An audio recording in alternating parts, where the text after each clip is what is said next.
Hey everybody, what's up and welcome back to today's video guys. And today guys, I'm going to go ahead and be showing you how to import Sf2 files into GarageBand. This is a very simple thing to do, so make sure to watch this quick and easy video till the very end, follow my steps correctly so you can make sure this works the same for you and you can do this yourself. But yeah guys, let's get straight into it. So the first thing you want to do is to go ahead and open up the official GarageBand application on your mobile phone if you're not already. If you do not have the application, just go to the App Store and download it. And after opening it up, you'll be greeted by this main page right here, which is the home page where you can find all the instruments you can play. You have your audio recorder right here and so on.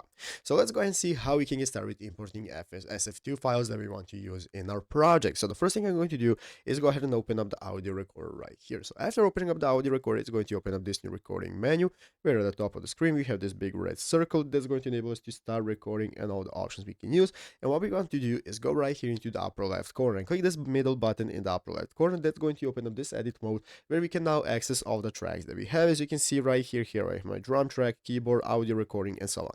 So guys, now what we want to do, if we want to get started with importing SF2 files, is go right here in the upper right corner and click the middle button. In the upper right corner, as you can see, after opening up this button, it's going to open up this new menu where under the Files section, we have an option that says Browse Items from the Files app.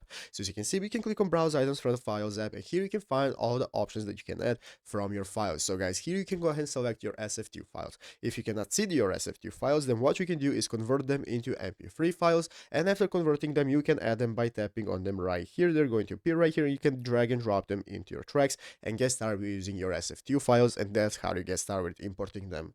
But yeah guys, basically that's how to do it. So I hope this video was helpful. If it was, make sure to leave a like, subscribe to the channel. So guys, thanks for watching, take care, and bye.